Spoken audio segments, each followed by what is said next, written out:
ever-changing world, Conscious Co-Creation Productions presents a voice of truth and inspiration, resonating a vibration of love and understanding, illuminating new parts for new directions as we, as one, strive for higher and higher planes of existence. Always remembering that life changes. This is radio like you have never felt before. Life Changes with Filippo. And now, your host, Filippo Voltaggio. Thank you, Mark. There's a new voice. That was our producer, Mark Lejeune, stepping in for that intro. Thank you very much. I am excited about our show today. It's about abundance. And it's interesting because there has been so much abundance in our lives lately, and we're going to talk a little bit about what abundance might really mean. But before we go into that, I have to say thank you to all the folks involved with helping make our very first Life Changes with Filippo Live LA event a big success. We want to thank Off Hollywood Media and, of course, our guests. We had Joyce Garrow, who was former Dean Martin gold digger, came and sang, and we had Julian Michael was our special guest, was the world-renowned numerologist. Actually, he still is, and he was always fun. We've had him on the show several times and got to enjoy him quite a bit, as, of course, did the audience. And then we had our segment with Dorothy Lee, who did the State of the Universe address, and we had Foresight with Mark Skelton and Mark Lejeune and I. It was just one fun thing after another. It just amazes me that this is growing at the rate that it is, and I'm very excited. Talk about abundance, huh? That in a few short months we've gone from this idea of putting something on the radio to the radio show going, and now putting something live, and now that going full bore, and it's getting very, very exciting. So we have abundance there. And ironically, and so thank you to everybody that not only came, but everybody that was a part of it. And to learn more about the live events, go to our website at lifechangeswithfilippo.com. And you can also have a live event if you want to sponsor one or know somebody that can in one of the cities where you live. We could bring the whole troupe out and have a great time, maybe even with a local singer and a local special guest. We can talk about that.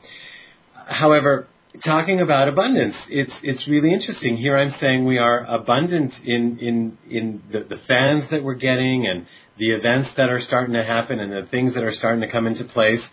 And it's interesting because even myself, I have fallen into the idea that abundance is money, and money to buy things, and money to do a lot of things, and that would be abundance. And so it's interesting that growing up, money seemed to be an issue in the family. My parents always used to say we don't have enough and we don't have enough, and thank God we always did have enough for what we needed, and our parents provided very, very well and scrimped and saved where needed, and they did a really good job on the kind of money that was coming in money-wise. But we never looked at, or we never were really focused on what we had a lot of. And our parents were both married, both happy, both together in a beautiful house, and there were 4 of us siblings who all loved each other, and we all got along, and we had friends and family that we had over all the time, and there was an abundance of a lot of things, and a lot of laughter, and a lot of joy, a lot of music, and yet we seemed to focus on what we didn't have when it came to we don't have abundance. And we used to talk about not having enough money a lot. So it's really interesting because I've fallen into that trap lately in my life too. Having gone to college and been a student who didn't have a lot, like a lot of other students, and didn't even have a car and all that good stuff, and to finally getting a great job at IBM and starting to really make money and being able to buy a house and then add another house and buy artwork and a car and all these great things, I felt like I was having an abundant life. And all of a sudden now I've left all of that to follow what I really have passion for. And I've put all the money that I saved up and all the money that I made and all that into this. And though this hasn't brought me all the money that I expected that it would right away, since it hasn't, I've had to really look at my abundance. And I've been saying, wow, how could I be doing something that I really love and not be abundant? And what I've focused on in the not so distant past till now is that, wait a minute, I've fallen into the same trap. Not only that we used to do in our family growing up, but that maybe a lot of people do. And isn't this what our show is all about? Life Changes with Filippo. Life is changing, and it's the way we look at changes. We can look at them positively, and if we do, then we can say, well, this is interesting. How do we work with this? Or this is great. What can we do with this? Or we could be looking at all these changes as scary and negative and say, oh, look what's happening to me, or woe is me. So I decided to look at these changes and say, okay, what could be positive about not being abundant at this point in my life, at least not abundant financially? And what I've noticed is during the time that I was abundant with the houses and with the money and with the being able to buy anything I wanted, the art and the dinners and the friends and all that good stuff, I did not have a great relationship with myself. As a matter of fact, as we found out a couple shows ago, I'm still working on this, but I hated myself. I don't hate myself now, but evidently I don't love myself as much as I need to, but I know that I don't hate myself. And I used to hate myself. As a matter of fact, I didn't have a great relationship with my family and hardly spoke to a lot of the members of my family.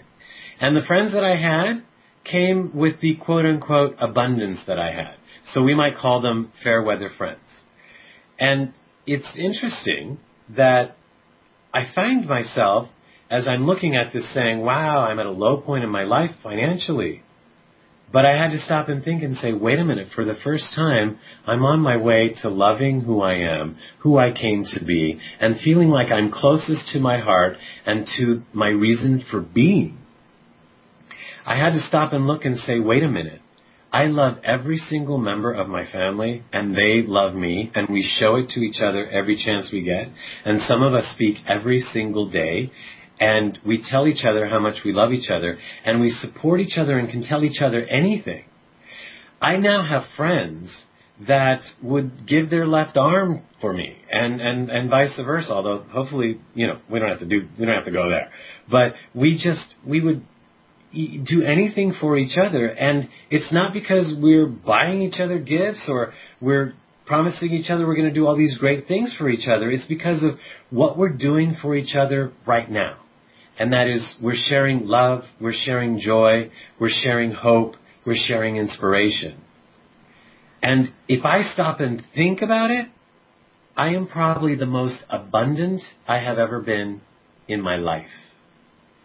And so it's interesting that this situation has stopped me in my tracks and made me think about it. And much like our show last week, where I argued, why do we have to have this guest on? I'm not ready to talk about this. Well, in the same way, with our guest today, I thought, how could we be talking about abundance where I'm not feeling abundant? And I had to stop and really look and say, wait a minute. And I'm so glad that this has happened, and I'm so glad that we've had the opportunity to look at this in a different way. And today, with our guest, Dr. Sabra R. Smith, we are going to be looking at abundance in a way that we might not have looked at it before, and she's going to help us look at it in such a different way that we can also balance that out and have even all the aspects, not just more of some. So let me tell you a little bit about her. She's Dr. Sabra R. Smith. She's the author of Innermost Parts, Theory of Spiritual Relativity, Law of Abundant Life. I love the title just as it is. The foreword for the book was written by the national and international motivational speaker Les Brown. Dr. Smith has taken her experience of going within, can't wait to hear her talk about that, to create the life she now lives, and has written a timeless guide of practical steps, more like a how-to book, on how we can go within to find the answers that we need to live our abundant life now. Her bio is so extensive. It's quite amazing, and I wish I could read it to you all, but it is on our website at lifechangeswithfilippo.com. Please do go and learn more about her, and you could hear this interview again at that time, because I know that what she's going to be sharing with us is so valuable that you're going to want to hear it again. But let me just say, she received her undergraduate degree from the UC Irvine in the area of biology, and served as the Alumni Association's Vice President of Scholarships from 2005 to 2007. She is young, and she has got so much wisdom. This is amazing. She's such a special person. Can't wait to bring her on. Dr. Smith earned both a master's degree in biology and an MBA from California State University, Dominguez Hills. She obtained her doctorate degree in 1999 from Fielding University in Santa Barbara, California, in Educational Leadership and Change. Dr. Smith earned a master's degree in brain research and education in 2008 from Nova Southeastern University, where she also served as professor of one of the school's master programs. So please help me thank and welcome to the program Dr. Sabra R. Smith. Thank you for joining us. Oh, no problem. I'm excited to be here. Thank you. Thank you. Now, you see from the introduction, I'm excited that you're here with us today.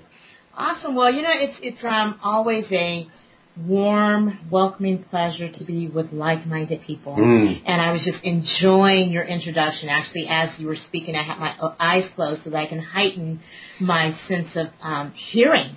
And it resonated with me, and I really, really enjoyed it, and I enjoyed being here. And, thank you so much for allowing me to speak to your listeners. And I think it's going to be awesome, Filippo. It already is. I'm sure they can feel the vibrations coming through the airwaves as we are feeling it here. Just the title alone, Innermost Parts, Theory of Spiritual Relativity, Law of the Abundant Life. Talk to us just about the title. I come from a certain religion, and so I was looking at some of the sacred scriptures. And as I was doing some study, innermost parts, these are scriptures that I just kept going to. And as I kind of sat with it, and I started meditating on the still small voice, and it's inside of us. Oftentimes we look out externally, but those answers are on the inside of us. So I said, the key is going within. The key is embedded within our innermost parts. And that is where I believe the theory of relativity resides. Spirit on the inside of you, that inner sanctum, that inner sanctuary, is where everything comes together. And it's also the key for you to tap into your abundance. Okay, so you're saying we need to go within to find our abundance instead of looking outside. Absolutely, because thoughts are first created within. I give you an example. If, in fact, you say or you think, I'm hungry, right? It happens on the inside. Then you get up and either go to the refrigerator and get something to eat, or you leave and you go to whatever restaurant, right? But where did it start from? On the inside. Interesting. Those desires are on the inside, and it's up to us to cultivate that desire, to give it energy and to give it visualization so that we can manifest it on the outside. But things start on the inside, the innermost parts, and that's key because most people don't go within. Okay, so what do? We look outside and we say, I want that, or how come I don't have that, and how come I don't have that, and we stay outside? Yes. Oftentimes we look at, the economy's bad. And I've talked to so many people because I specialize in helping small business owners. And they go, the economy's bad, I can't do that. Look at my bank account. I just lost a house. You know what I mean? And they call that their reality. But I beg to differ. That is not your reality. Your reality is what you can create on the inside. I tell a lot of people, and a lot of people have coined this period, this recessionary period in life, the depression that happened in the late 20s, early 30s, right? Well, what happened? Which doesn't help. Right. But you've had persons who stood in the soup lines, but you also had persons like the Henry Fords who are creating. So I ask people, which one are you? Are you standing and waiting for a handout? Or are you going within, trying to create even in the midst of seemingly chaos? And you're saying we create from the inside. We create from the inside out. Anything that you wanted to do. And you spoke about working for IBM and going to college. I bet you that at some point you said, you know what, I want to go to this college. I want to study this. And I want to work here. True. It happened from the inside out. Interesting. But we look at that and we don't pay attention to that. You know what I mean? We just counted as normal. But if you really tap into that, that's where the power is. And imagine if you continuously work from the inside out. You know, we're given a mandate by the universe, I believe, to be the co-creator of our own reality. And you create from a sense of darkness. Think about film, Filippo. Now, you don't mean darkness negative. You mean no, darkness meaning you don't visually see it. Okay. Like an idea. Idea you don't see in its manifested reality. It's something on the inside that you have this picture, and sometimes it's only you that believe it, you know? Right. And you're having to convince the world, hey, no, this is real, you know? And this is in Scripture. You were talking about coming from a religion. It's Christianity, right? Yes. And so it's Yes. in Scripture. Jesus said, you know, like he who believes without seeing, Yes. or blessed be he who Yes. believes, something Yes. like, you know Yes. better than I do. Key. Yes, that is so very key. And, you know, I often say that believing is seeing. Seeing is not believing. Mm-hmm. You know, what you believe will be manifested, whether it's negative or positive. It's not just only those positive things, but those things that you believe, that you think and you develop a desire, an emotion for, that will become a reality. You know what I mean? Mm-hmm. So that's where we create. And we can create negative or we can create positive. When we give negative energy to things, they manifest. When we say, you know, I'm going to be broke, or I'm just broke, guess what? Over and over and over and over, you're broke. Uh-huh. But when you say, you know, it's coming, you know, I don't see it yet, but it's coming. I know that it's coming, and you're thoroughly convinced that it's coming. Guess what? It happens. You know, Okay. I built a business in 2006, and it was a vacant warehouse, and I remember taking my marketing director through, and it was, I mean, Filippo, it was terrible. You know, it was just this abandoned building. And I'm walking through and I go, you know what? This is where, because it was a daycare. So I'm going, this is where the little kids are going to be, and this is where the parents are going to visualize. I mean, not visualize, I'm so visual. You're visualizing. This is where the parents are going to see the babies, and this is the playground. And he's looking at me like, Sabra, are you crazy? But I saw it. And you know what? To this day, 3 years later, it's exactly how I told him. Because I believed it so much that the universe had to make way. Wow. The universe had to open up and make it happen. Because I put a desire and I put emotion behind that desire. But it started from a thought that happened on the inside.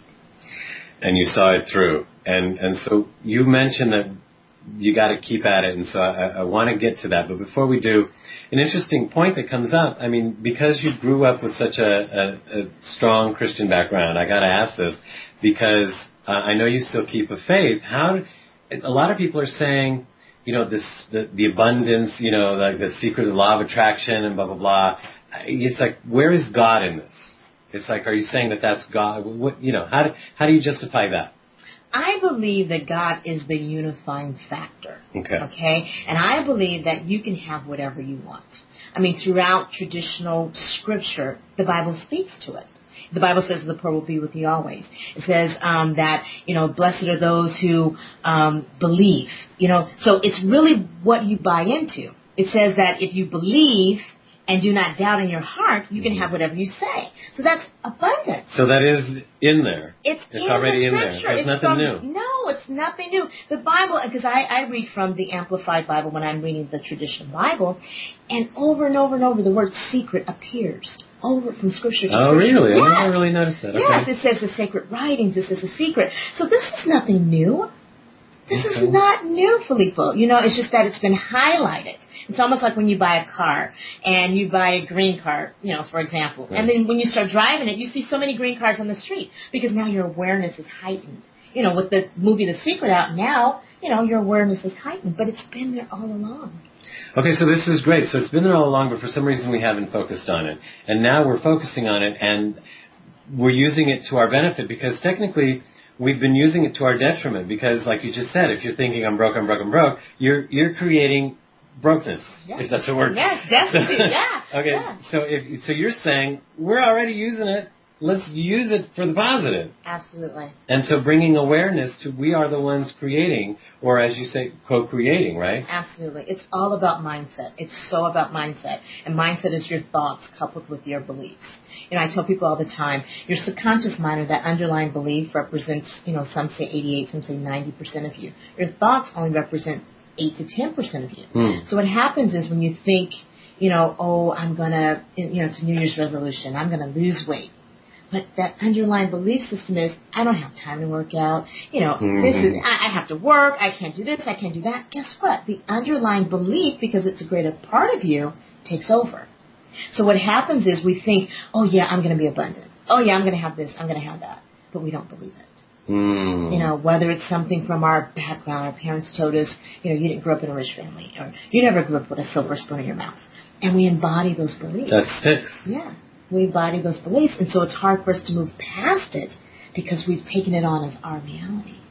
Okay, so you've obviously moved past it. Where was the point where, what happened to you to help you move past it or to make you look at it to get to the next level? Well, I came to a fork in the road. I had put all my eggs in this basket, right? And, I got these degrees and helped build a business. And, I thought, this is it. This is going to be my, like your I know the IBM. feeling, yeah. This is it. This is my $1 million baby. I was going to franchise it and do all this good stuff. And, it was a family situation for whatever reasons. It was better that I decided to move on in a different direction. But at that point, I had questions. I'm like, okay, what am I going to do? Because all of my eggs were in this basket. Mm-hmm. And it was at that point that I went in. I knew about the still small voice. I knew about scripture. I knew about creation. But I never made it real for me. And at that point, I had to make it real. If I believed that I was really or truly a creator of my reality, Mm-hmm. then I had to put it to practice. Now, you were using it in parts because, again, you saw your business and you saw what it was going to be like, even though other people didn't see it, and then it came to be.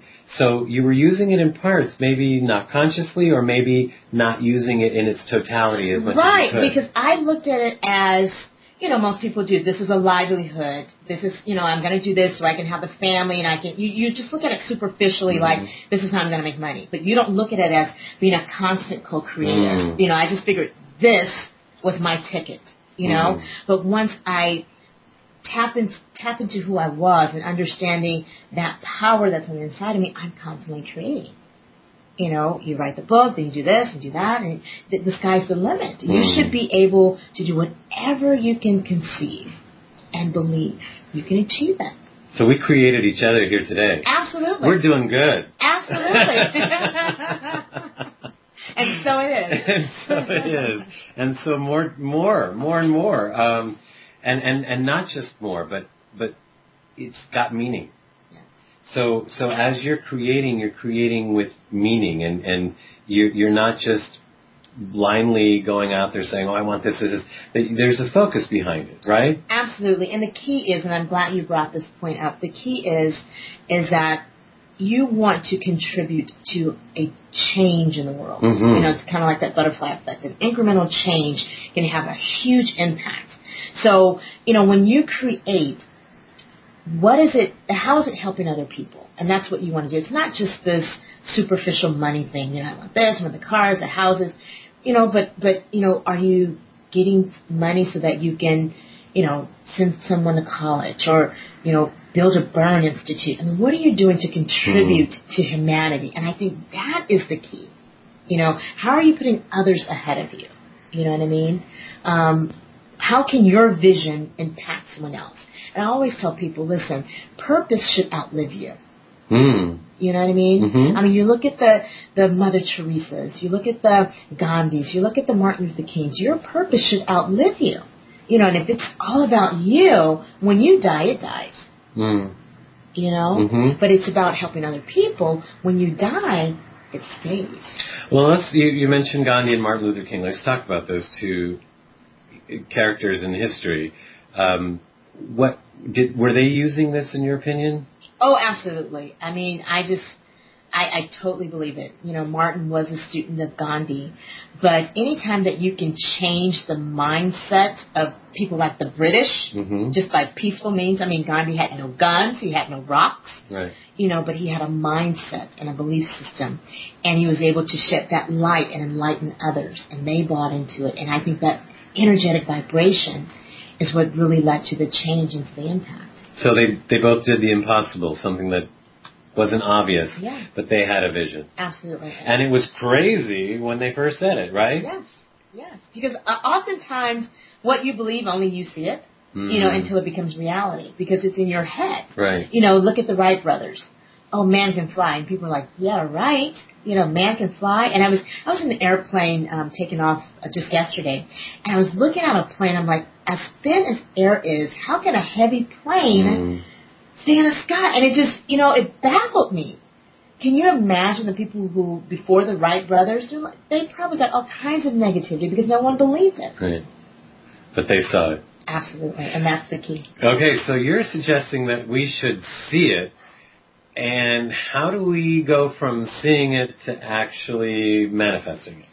I'm glad you asked that. And that's very profound in the book. There's a reason I asked that. Yes. I want to know.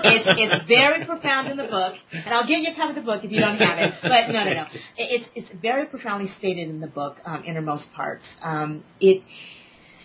You have to put sensuality, when I say sensuality, I mean the senses to your vision. You have to make it real for yourself. What does it look like? What does it smell like? What does it, feel like? What does it taste like? What does it sound like? And anytime you make something so real by giving it senses or sensuality, it has to happen because you see it so vividly. And it has to happen. And I think it's about chapter 5 or 6 in the book. But it talks very vividly about visualization. It even talks about how do you smell a vision? How do you hear a vision? How do you see a vision? Yeah, I get very, very detailed because once you apply those senses to what you see, it's so real to you that you begin to speak about it. One scripture says, from the abundance of the heart, the mouth speaketh. So once you see it so vividly, you begin to believe it. And when you believe it, you begin to speak it as though it's real. And that's what makes it real. I'm thinking about children. I'm thinking about, when one of my nieces wanted a doll. She described it. And then I'm going to do this with it. I'm going to comb her hair, and then I'm going to sit it right here, and then we're going to have tea. It's just like this had happened already. And I'm thinking, wait a minute. There's an old parable that says, suffer the little children, let them come unto me, And the key is suffer the little children, let them come unto me. Okay. And the key behind that is that the innocence of a child. The child is so believing. But what happens as adults, we become jaded by the outside world, and we don't believe it. If I told you, Filippo, you know what? This time next year, you can live the abundant life that you want to live now. But we begin to think, well, it didn't happen this way. I didn't have this. I don't have this. I don't know this person. I don't know. And so all of the doubt, you can't bring it to pass because it's doubtful. You have that negative mindset. But a kid, you see, you know what? Tomorrow we're going to go have ice cream.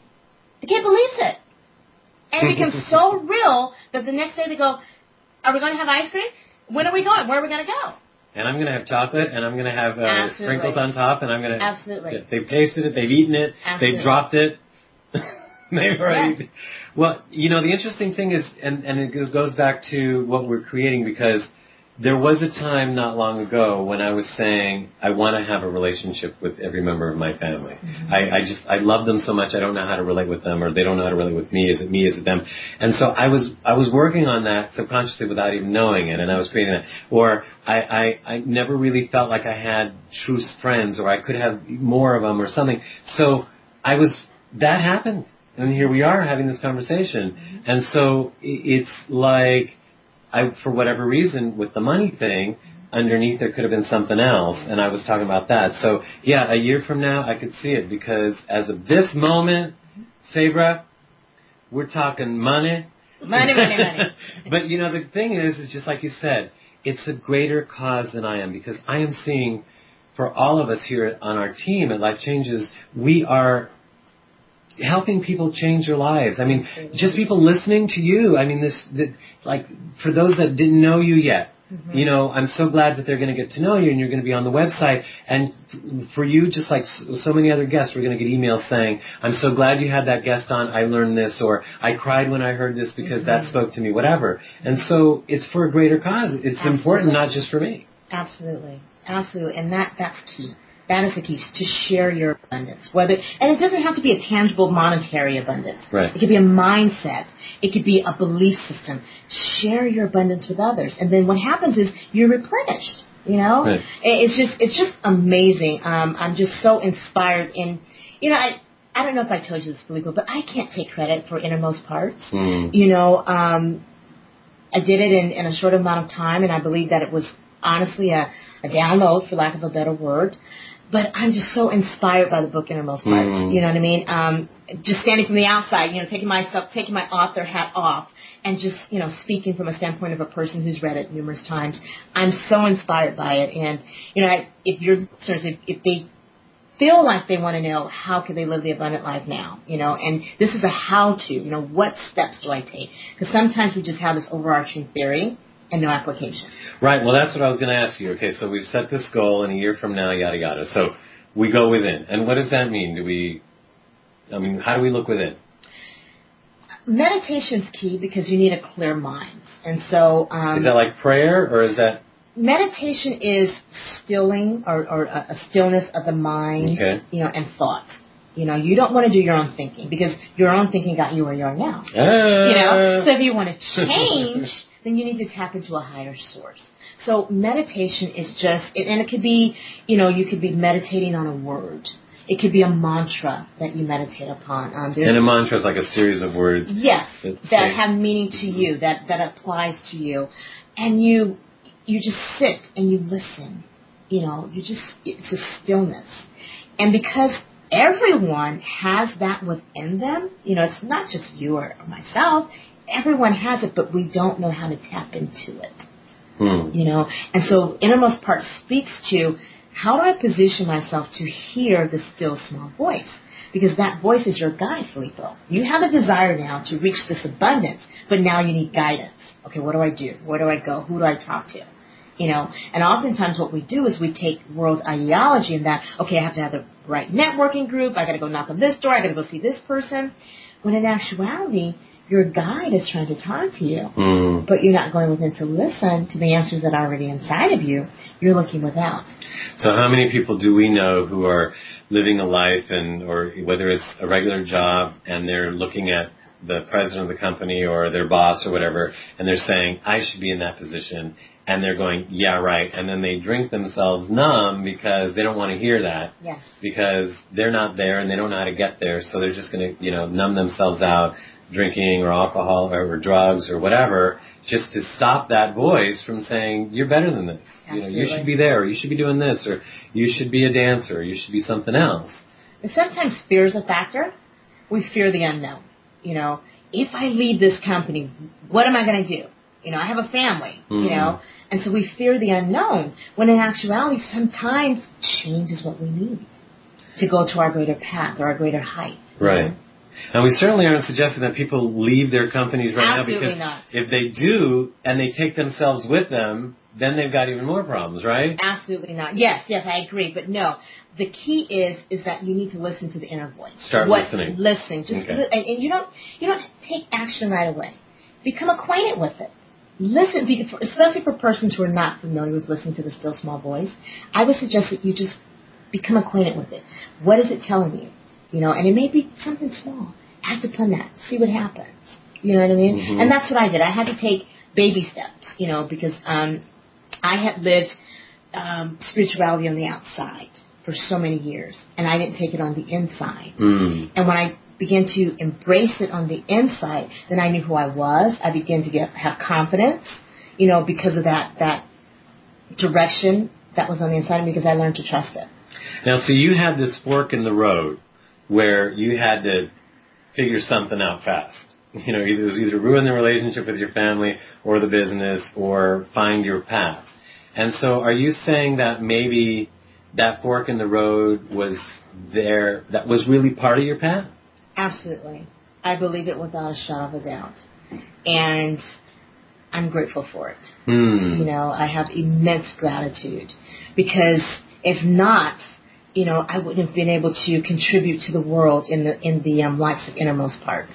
Okay, so basically you did what we're talking about on the show, is that you took a situation and you said, you know, instead of saying, heck, you know, why is this happening to me? This shouldn't be happening to me.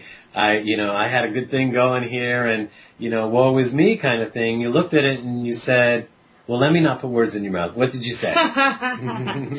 You know, I sat. I sat You said, still. why is this happening to me? Well, I did initially, and that's what led me to the different studies that I did, and it led me to sitting still because I didn't want to take the wrong move. And I tried it, to be honest with you, Filippo. I started, going on job interviews, and so maybe I need another job. I don't know, because I didn't know. And after rejection, no, you're overqualified. I said, okay, well, let me sit still. And unfortunately, sometimes we're forced to sit still. Whether it's, unfortunately, sometimes it's sickness. Yeah. It makes you sit still. And you begin to really go within and say, okay, why am I in this space and what do I need to do now? See, that's the interesting thing. A lot of people get sick or they lose their jobs and they sit there saying, I shouldn't be sick, or why am I sick, or that's just what happens, and I got sick, and there it is. I might die, or whatever, or I lost my job, and that life's not fair in the economy, whatever. And boy, that's got to be the toughest thing in the world. But we've all been through tough things. Yes. But the point is taking that moment and saying, what could this be about, or how could I look at this differently? Absolutely. I'm also reminded of Esther Cathy, the founder of Chick-fil-A restaurants. And he had who? Chick-fil-A. It's a little, like a little chicken sandwich type of restaurant. Okay. And, he had a little restaurant in Atlanta, and then, he did it with his brothers, and they were business partners. Well, unfortunately, his brothers were in a plane crash, and they died. Then after that, the restaurant caught a fire. He didn't have insurance. Then after that, he became ill, and he was in a hospital bed. And it was at that point he said, well, what do I like? After losing his brothers, his business partners, his best friends, losing his business, no insurance, now he's suffering, a bodily ailment, laying in the hospital. And his question to himself was, what do I like? And he says, I like small chicken sandwiches. And that was the impetus for his company. Wow. How amazing is that? Wow. I tell people all the time, listen, find the perfection in every situation. Find the perfection in every situation. If I give you a rotten apple, Filippo, the flesh may be rotten, but what are the seeds? The seeds are good. Take them and plant them and grow an apple orchard, right? Wow. Never heard that one. Yeah. Well, we don't have to experience these kinds of quote-unquote tragedies in order to create this fork in the road, right? We can Absolutely stand right not. here and now and say, I don't want to keep going this way. Absolutely. That's true. That's true. You don't have to have these devastating experiences. The key is to tap into your innermost parts. That's it. That's all. To me, in a nutshell, tap into your innermost parts for guidance. And with that guidance, I know that you'll be led from one state to the next state to the next state. And as things come, because they will come, you'll have this buffet around you that you've created. And so they won't affect you as much. You'll be like Esther or Kathy. Well, what do I like? What am I going to do now? Small chicken sandwiches. Small chicken sandwiches. Okay, so however, like your path, where you had this fork in the road with this happening with the business that you created and where you put all your eggs in that basket, you learned this and you came to this, and that was part of your path. And so if we don't get it now, something's going to happen maybe to help us get on path. I feel like that's... It just might, because I believe that what you're supposed to do, you're supposed to do it. When you do it, I don't know whether it's on this side of the earth or not, but what you're supposed to do, you're supposed to do. And the key is to take heed to little suggestions. Whether it's, it may be someone you meet, and they may tell you something that you've been thinking forever, and it just resonates with you, and then you act upon that, and that may be that fork in the road for you. It doesn't have to be, you're leaving a company or you're sick. It doesn't have to be, as drastic as that. Right. But are you acting upon it? Are you going within to your innermost parts, tapping into that space and listening to that guide such that that guide tells you, that's the answer you wanted. He just gave it to you. Because there's a voice that's always talking to us, Filippo. But a lot of us ignore it. It's almost like if you go into the kitchen, you turn on the tap or the faucet, right? The water keeps running. Mm-hmm. You take a glass, you get some water, you walk away. You don't deplete the water. It's still running. And it doesn't turn off until you turn it on. And so what happens is we disconnect from that voice. We turn it off. But if we tap into it, it's still running. Wow. I am so glad we listened, because our friend John Snow has been telling us every time we said, who should we have on the show? Oh, have Dr. Sabra R. Smith on. Okay, that sounds great. We should do that. And I know you've been so busy. Yes. And flying around all over the place, doing some great work, helping so many people all the way. I mean, not just people, but businesses as well, and all kinds of things. So, so we heard the call, and you did too, and we came together, and I'm so glad we did. Now, in the book, you actually go step by step how to help people go within and hear that voice and take action, right? Absolutely. Okay.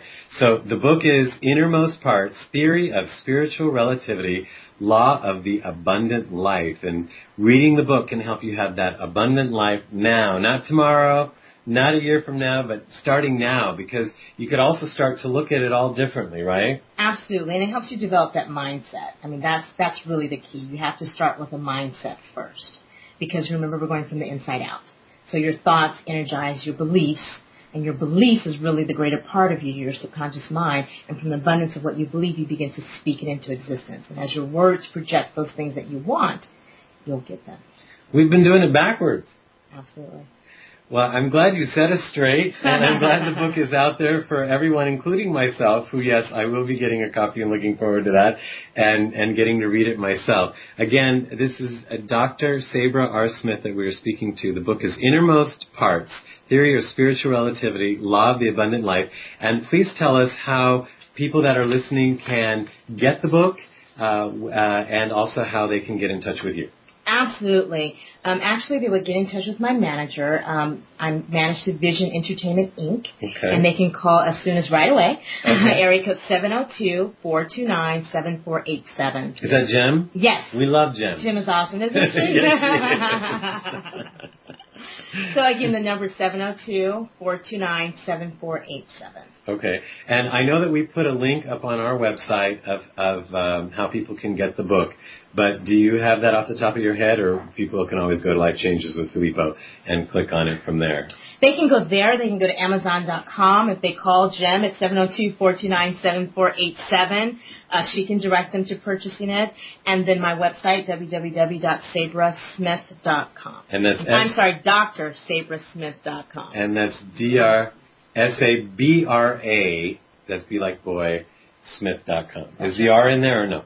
No. Okay, so www.drsabrasmith.com. Absolutely. Now, if they accidentally type in the R, because I am branded with the R, they'll still get back to me. Oh, really? Yeah, it's just that my Facebook... Every road leads to Dr. Sabra. Yeah, every road does. With Facebook, I couldn't do the R, so, but if they type the R, they'll get back to me. Okay, well, very good. And actually, that reminds me, we're going to be putting up the link as well on Facebook, so... we're going to put you anywhere we can, because we just love you. We're so glad you're here. We're thankful to John Snow and to Jem for making this all happen, and for you to fitting us into your schedule.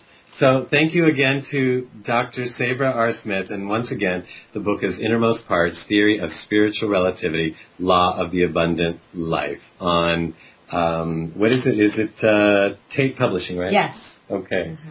Will you stick around so as soon as after the show we can party a little bit, take a picture, and put it up on the site? Absolutely. Will just be a couple more minutes? Absolutely. Well, thank you so much. Okay. You are delightful. Thank you. I had a great time. Good. We're glad. So that was so exciting. It's just... life changes for us. The great people we get to have and talk to and share experience with, and our life keeps evolving, and the new people we get to meet. I'm just excited, and I just can't hide it.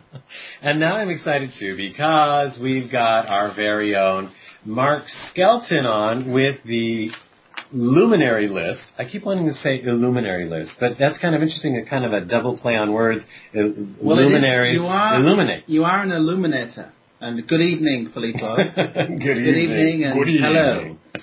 Hello. So yes, it is the Luminary List, and today we're going for. Well, last week you remember the luminary was Nelson Mandela, and he obviously is a statesman and a internationally renowned figure. This week, we're going to the other end of the spectrum, which is one individual. His name is Seth Reams of Portland, Oregon. And he's a very interesting man. He recently lost his job, like many other Americans in America today, and people all around the world. And he obviously looked for work, spent a lot of time trying to get back into the market. It was very difficult. And he had all this spare time on his hands, and he was wanting to, be of use, be of service in his community, but he didn't really know what to do. So he came up with an ingenious idea and started writing about it. So he created a new blog called We've Got Time to Help. And the idea basically organizes local people in Portland, Oregon, to take part in volunteer opportunities in and around Portland. And it's been very successful. So far, they have over 100 members, and they've taken part in more than 60 opportunities in their area.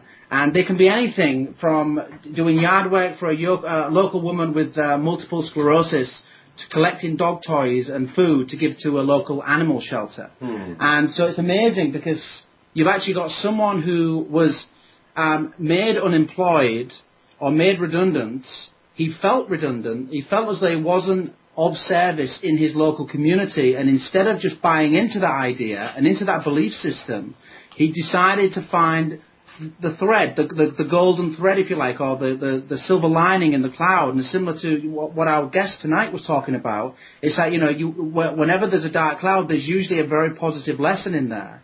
And so Seth Reams has taken this whole experience of having all this time on his hands, and he's actually organized his community so that they come together and they work together and they feel good about each other. And he basically says, although the work doesn't pay him any dollars, any actual cash, the actual experience is invaluable. It's like the most valuable thing, like you were saying with your family. You can't put a dollar, you can't put a value on this. It's beyond. It's so rich and it's so abundant in what it is, being of service and helping others. He's reignited that spark within himself where he feels alive, and isn't that what it's all about? And so his life has changed, and it's changed for negatively. But instead of buying into the negativity, he turned that around and found the positive, and that has just created more positivity for hundreds of people in his area. Now, this is for people who are in Portland, so you can just Google.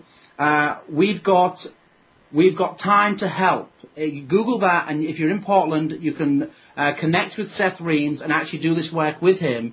But if you're in other parts of America and you want to help, you can go to volunteermatch.org. That's volunteer, volunteermatch.org, O-R-G, volunteermatch.org, and you can click on there and find something similar in your area where you can help your local community. So I think this guy, Seth Reams, is a true luminary, and congratulations, keep on doing the amazing work, and I hope to get more feedback in the months to come. Well, that's amazing. Thank you. I had no idea that was going on, and I have a feeling that that's not the only place, and he won't be the only one, and thanks for bringing that to light. Thank you for illuminating the luminaries of our time. So with that, now we have another regular segment with another producer, Dorothy Lee, who has the State of the Universe address. Dorothy? Hi. Everyone is talking about 2012, so I'd like to share my 2012 unlimited philosophy with you. Humanity and planet Earth are currently growing and going through a huge change or shift in consciousness and reality perception. The Mayan civilization of Central America was and is the most advanced in relation to time science knowledge. Their main calendar is the most accurate on the planet. It has never erred.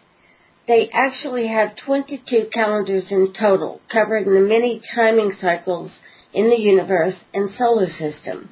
Some of these calendars are yet to be revealed. The Mayan fifth world ended in 1987.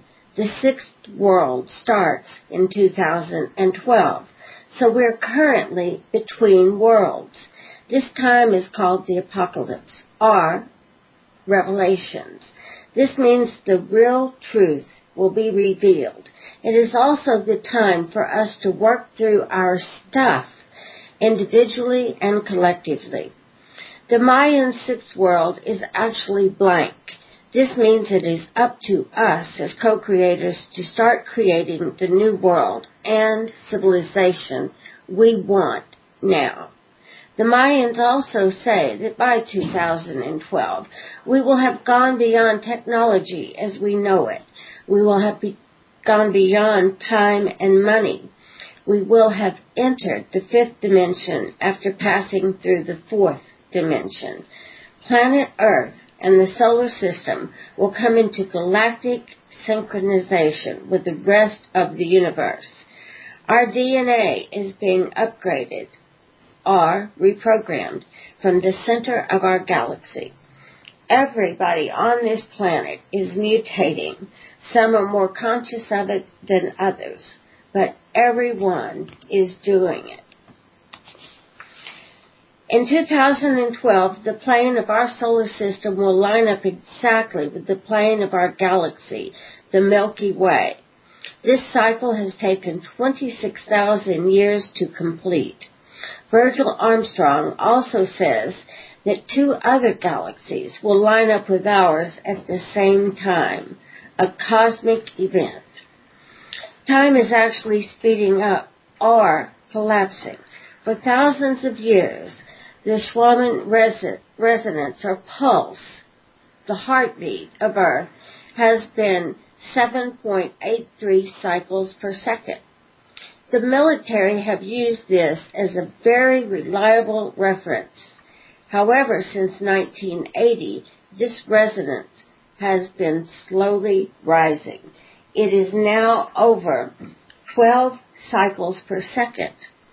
This means there are the equivalent of less than 16 hours per day instead of the old 24 hours. Another interpretation is we, or rather consciousness, have been down the same road several times before over the last 16 billion years. Each of these cycles of creation runs 20 times faster than the last one. The same amount of creation is paced 20 times tighter. This is why time seems to be going so fast. It is not time, but creation itself that is accelerating. During the apocalypse, or the time between worlds, many people will be going through many personal changes. The changes will be varied and great. It is all part of what we came here to learn or experience. Examples of change could be relationships coming to an end, change of residence or location, change of job or work, shift in attitude or thinking. Remember, in any given moment, we are making small and large decisions. Each decision is based on love or on fear. Choose love. Follow your intuition, not intellect, and follow your passion or burning inner desire. Go with the flow. Thought forms are very important and affect our everyday life. We create our reality with thought forms. If we think negative thoughts of others, this is what we attract. If we think positive thoughts, we will attract positive people and events. So be aware of your thoughts and eliminate the unnecessary negative or judgmental ones. Be aware that most of the media is controlled by just a few. Use discernment. Look for the hidden agendas. Why is this information being presented to you? What is the real agenda? Is it a case of problem, reaction, solution? Do they create a problem so that we react and ask for a fix? Then they offered their solution. The solution is what you really wanted in the first place. Remember, almost nothing happens by accident. Almost all events are planned by some agency or other. Despite this, it is a very exciting time to be alive. The truth shall set you free. Are you feeling the quickening? The shift of the ages has already begun. Ancient prophecies predicted it. Indigenous traditions honor it. Changes within the earth are affecting our sleep patterns, relationships, and the ability to regulate your immune system, and our perception of time. We are living a process of initiation that was demonstrated over 2,000 years ago, preparing you to accept tremendous change within your body. The human body will become more sensitive as a result of the new vibrations. The resonance of Earth has been 7.8 hertz for thousands of years. Since 1980, it has risen to over 12 hertz. Time is speeding up. The physical body has already begun to change. A new light body is being created. Yahoo had an article just this week that says human beings glow.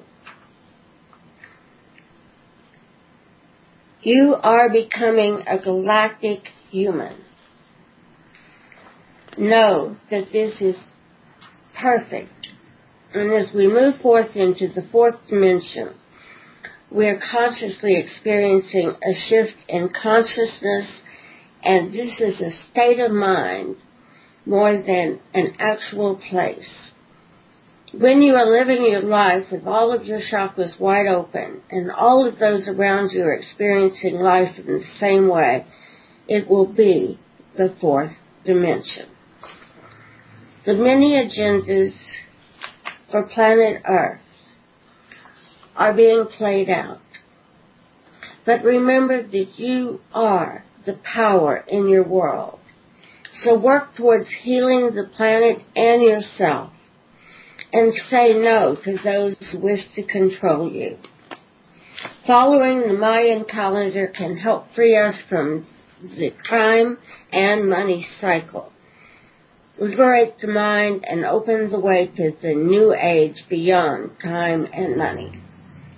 Until next week, please choose to love yourself enough to make very conscious and elegant choices. And please know that you are loved, you are lovable, and you are loved. Thank you, Dorothy Lee, with the State of the Universe address, and thank you for being here for this. I know you haven't been feeling well today especially, and yet you rose to the occasion and you came and shared your love and knowledge with us. So we appreciate that. Well, friends, that's our show for today. We'd like to thank you for being with us, and we, of course, would like to thank our guest, Dr. Sabra R. Smith, for being with us. What a great show and what great information she shared with us. I want to remind you to go to our show archives on our website and click on the link to hear the show again or learn more about her. We look forward to being together again with our next week's guest, who will be Louise Ashby. I'm telling you, talk about taking lemons and making lemonade. This is a story that you won't want to miss. She's a young British woman who ventured to the United States to become the next supermodel and had every reason for believing that she could. And 3 weeks into her stay here in the United States, she got into a car accident, and her beautiful face and body had been completely destroyed. She survived 18 reconstructive surgeries, a brain injury, and the loss of sight in one eye. She has 250 bolts, screws, and metal plates in her head, and she has a story to tell of not only recovery, but taking it all to the next level and having the life that most likely she has come here to be. So it's a story you won't want to miss and very inspirational. Remember, you can keep the conversation going during the week by visiting and writing us on our website at lifechangeswithfilippo.com. and connect with us on our Life Changes with Filippo Facebook fan page, or for that matter, any of our personal Facebook pages. Today's show has been made possible in part by our sponsors, Ion Waste Water Systems, Change Your Water, Change Your Life, and Love and Miracles. To learn more about them, visit our sponsor page on our website and click on their links. I am Filippo Voltaggio, and it has been my pleasure being of service by hosting Life Changes with Filippo today. I, along with our segment hosts, Dorothy Lee, and show producers Mark Skelton and Mark Lejeune, and Seth, our engineer, thank you for joining us in being a part of the show and being a part of the change we all wish to see in the world. Ciao. You have been listening to Life Changes with Filippo. Join us here every Monday night at 7 p.m. Pacific Standard Time, and visit us on the web at lifechangeswithfilippo.com. That's Filippo, Filippo. And follow our community on Facebook at Life Changes with Filippo. Join us here next week as we graciously embrace and explore the only constant, life changes.